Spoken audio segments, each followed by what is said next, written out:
پتہ نہیں چلتا کہ ہم اچھے پڑھے لکھے لوگ ہیں، کوئی سمجھ نہیں آتی کہ یہ قاری صاحب کیا پڑھ، یہ قرآن تلاوت ہو رہا، یہ بیچ رکھتے ہیں.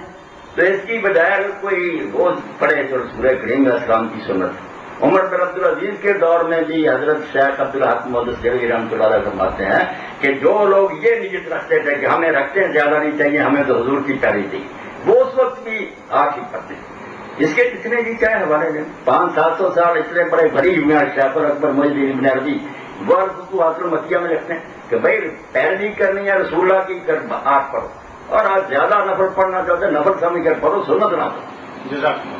ارے میں بات جو آگے چلنی تھی وہ یہ تھی کہ آیا یہ مطلق نہیں حرام ہے کہ کسی کے پیٹ پیچھے اس کی کوئی برائی بیان ہی نہیں کرتے، یا کچھ ایسی شکلیں بھی ہیں جن کی دین میں رخصت دی گئی ہے، بلکہ بعض موقع پر تو لازم ہے کہ آپ اس کی برائی بیان کریں. یہ چیز بھی جو ہے وضاحت کریں. اصل معاملہ یہ کہ غیبت میں جو خرابی ہے نا. جی السلام علیکم. وعلیکم جی. جی کون بات کریں گے؟ موسم بول رہا ہوں. جی محسن بھائی فرمائیے. مولانا صاحب سے سوال تھا کہ قسطوں پہ چیزیں لینا جائز ہے یا نہیں؟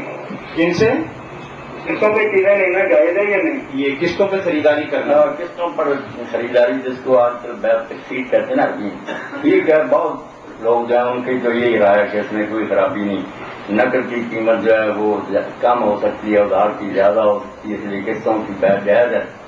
مگر صحیح بات جو ہے نا بالکل اللہ کے ہاں جس کا جواب ہم نے دینا وہ تو یہی ہے کہ یہ بھی سود کی ایک شکل ہے کہ 10 روپے کا نوٹ آج دو مہینے کو 11 لو، اس کو یہ سب سمجھتے ہیں سود ہے. مگر وہ درمیان میں کی جو ہے وہ فسادی کہ نوٹ نہیں دیتے، 10 روپے کی چیز دینے سے کہتے ہیں آگے چل کر 11 دیں. شاید وہی ہے رائی برابر، اس کی حقیقت میں کوئی فرق نہیں ہے. اور رسول کریم علیہ السلام نے اسی لیے یہ بات فرمائی تھی. علامہ ابن البانی حدیث سید صاحب نے کہا کہ کس طرح یہ جائز ہو سکتی، ایک چیز کی دو قیمتیں اگر تم کرو گے فلا او قسم، اگر زبان سے نکل گیا کہ ادھار کی یا نقد کی، اب ادھار بھی دو تو کم قیمت لو اگر ربا، ورنہ تم سود میں پھنس گئے. تم نے یہ کہہ کر اپنے آپ کو سود کا مجرم بنا لیا، اب کم قیمت لو ادھار کی بھی پھر بچو گے ورنہ مجرم. باقی ٹھیک ہے ہیلوں بانوں سے مولوی حضرات جائز کر لیتے، جائز نہیں. کوئی آدمی کسی طریقے سے سمجھائے کہ ان میں کیا حقیقی فرق کہ نوٹ 100 کا دو مہینہ کے بعد 105 لو، سب کہیں گے سود. اسی وجہ سے علماء کی اس فقہ اور اجتہاد پر بے شک وہ گمراہی کا غلام پرویز نے مداخلت کہتا عقل کے اندھو بتاؤ کہ 100 کے نوٹ کے 105 لے تو سود ہے، اور 100 کی شے کے اس دن 105 لے لے مہینے بعد پھر حلال. فرق بھی بتاؤ کیا ہے کوئی بات نہیں، سود کھانے کے رسول اللہ نے فرمایا تھا کہ ہر حلال حرام کر لیں گے لوگ نام بدل لیں. جی محسن بھائی بات واضح ہو گئی.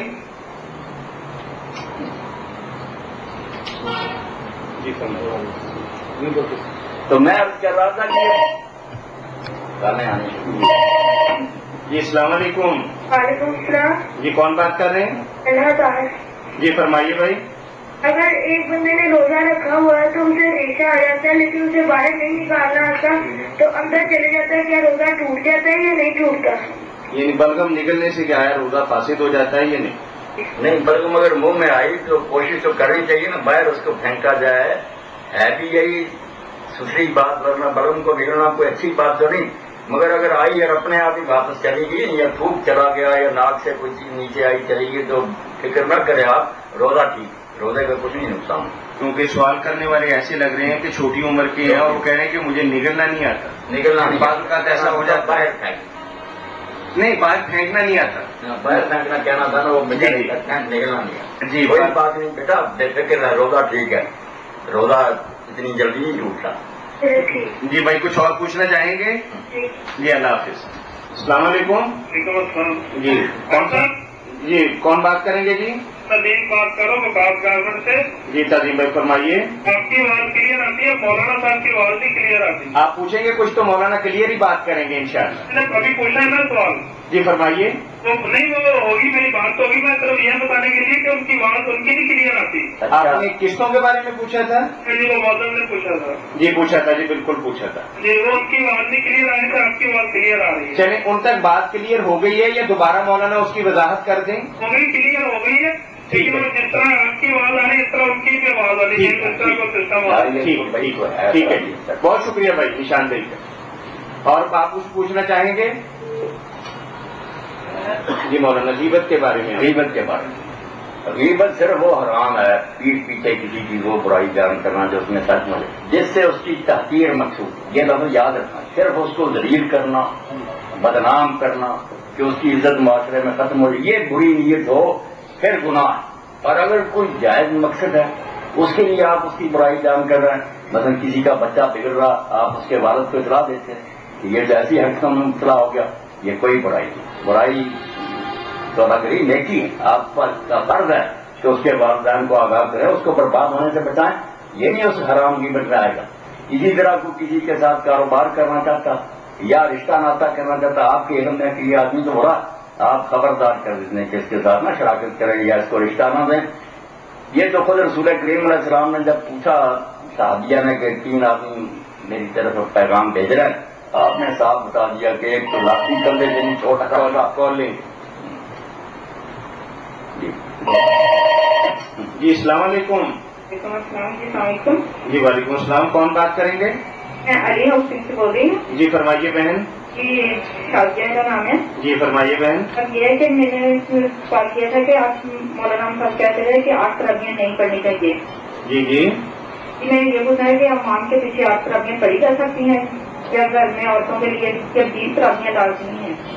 نہیں مولانا نے تو کبھی نہیں کہا کہ 8 تراویح نہیں پڑھی جا سکتی. میں نہیں کہتا آپ دے دیجیے. میں تو کہتا ہوں 8 پڑھیں 20 پڑھیں. بے شک میں کل بھی یہ بات ہوئی کہ اگر عورتیں گھر میں محسوس تو عورت میں حافظہ وہ جماعت کرا دے اور اس کے ساتھ پڑھ لیں درمیان میں صاحب کے قریب صاحبیہ ایسا کرتی ہیں کوئی بات نہیں. باقی اگر کوئی رنگ پڑے اپنی طرح جو بھی چھوٹی صورتیں اسے یاد ہے مجھے پورے خوشبو کے ساتھ تو زیادہ بہتر تہجد کے وقت پڑے. ناجائز نہیں کوئی ناجائز نہیں کہا جا سکتا. جی شازیہ بہن کچھ اور پوچھیں گے آپ؟ یہ دوسری بات یہ ہے کہ جی جی وضو ہم جب کرتے ہیں جی جی روزہ رکھتے ہیں صبح کے سویرے کے ٹائم روزے کے بعد جب ہم روزہ رکھ لیتے ہیں کسی غیر مرد کے کو ملنا یا ان سے بات کرنی یا کوئی ایسے مطلب ہے کہ جو منع ہو روزے کے درمیان.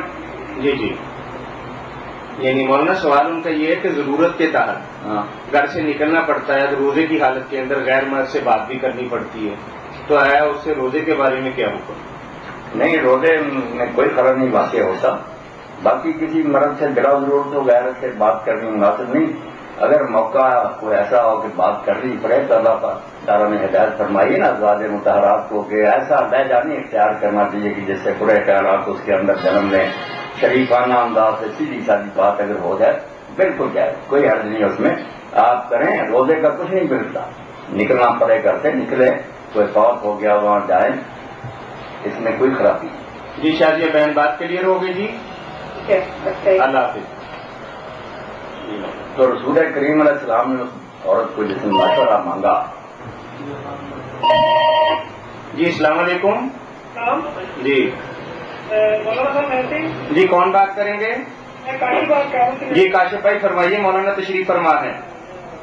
سوال یہ ہے کہ جب افطاری ہوتی ہے جی جی تو افطاری کے ٹائم مطلب سائن کرتے پہلے اور اذان جو ہے وہ تھوڑا بعد میں ہوتی ہے. جی جی تو کچھ لوگ جو ہیں وہ مطلب سائن کرتے ہی افطاری کر لیتے ہیں مطلب جی جی تو کہتے ہیں جو نماز ہوتی ہے اس پر افطار کرتے ہیں. جی اور ہمارا یہ ہے کہ مطلب بہتر طریقہ کون سا ہے کہ سائن کی آواز پر افطاری کی جائے یا جو نماز اذان ہوتی ہے اس کی آواز پر افطاری کی جائے؟ یعنی افطاری کا صحیح وقت کیا؟ صحیح ہے. جی سائن پر کرنی چاہیے سائن کی آواز پر افطاری کرنی چاہیے نماز کی اذان کی آواز پر. بات آپ کی سمجھ میں آ گئی. جی بالکل. اصل میں یہ ایک غلط رسم تو چل پڑی نا کہ اذان بعد میں دیتے ہیں وقت کے بعد ہٹ کر. اب سائن والے بیچارے تو صحیح وقت پر سائن بجا دیتے ہیں اور جو ہے حدیث حضرات ہے وہ بھی صحیح سنت پر عمل کرتے ہیں کہ اذان کہتے ہیں اعلان نہیں کرتے وقت ہو گیا روزہ کھول اور 10 منٹ بعد اذان نہیں کہتے عین وقت پر اذان کہتے ہیں. ہونی بھی اذان ہی چاہیے اس لیے آپ اذان